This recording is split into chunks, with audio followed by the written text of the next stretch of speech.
Tikta veidot jauns likums, savukārt pašreizējais komisijas vadītājs Kārlis Kangers darbu tajā turpinās.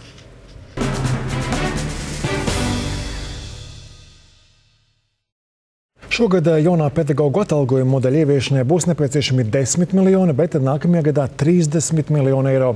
To šodien pēc sarunas ar pedagogiem atzina Izglītības un zinātnes ministrija. Valdība par topošo jauno atalgojuma modeli varētu lemt māja beigās, taču pašiem skolotājiem jautājumi joprojām ir vairāk nekā atbilžu. Turpina Lāsma Grundule. Atalgojums netiks palielināts, pat samazināts un tiks legalizēta skolotāju pārstrādāšanās. Tās ir tikai dažas no bažām, kuras pedagogiem rada topošais jaunais atalgojuma modelis.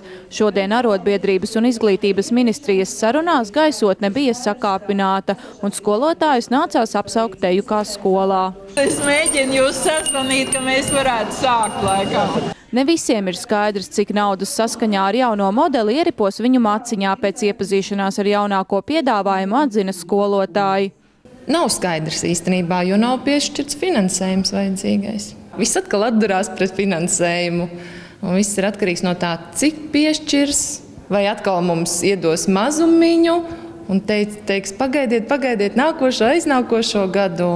Ministrijas piedāvātais modelis rada sistēmu, kā pedagogiem tiek maksāts atalgojums, bet nepilda solīto, proti atalgojuma palielinājumu, bažījās skolotāji. Nav pārliecības vispār, vai šis modelis būs ieviešams, ja ministru kabinets nepiešķirs papildus līdzekļus. Un nav pārliecības, vai skolotāji būs mierā ar šādu modeli, kurš tomēr samazina atalgojumu un palielina darba slodzi. Uz šo jautājumu man šodien neatbildēja.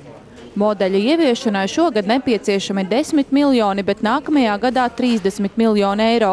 Izglītības ministrija mierina, ka nebūs pedagogu, kas saņems mazāk.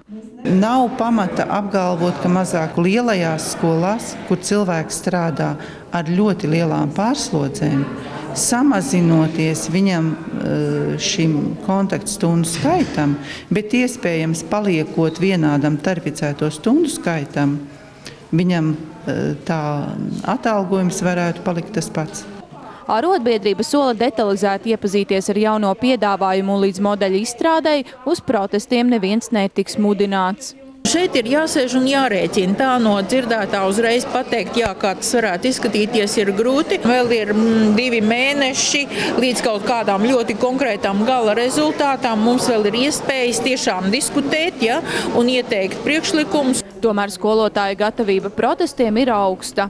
Es aptaujāju Jēkabpils starpnavadu arotbiedrības organizācijas, un 75% no organizācijām man atbildēja, ka viņi ir gatavi iziet vienas dienas protesta streikā, un citas skolas rakstīja arī, ka viņi ir gatavi nedēļu streikot, jo viņi vairs nav mierā ar to, ka pedagogam sola, bet reāli nekas nemainās, dzīve nekļūst labāka. Ministru kabinets par jauno pedagogu finansēšanas modeli varētu lemt māja beigās. Lāsma Grundule, Raits Valters, LNT.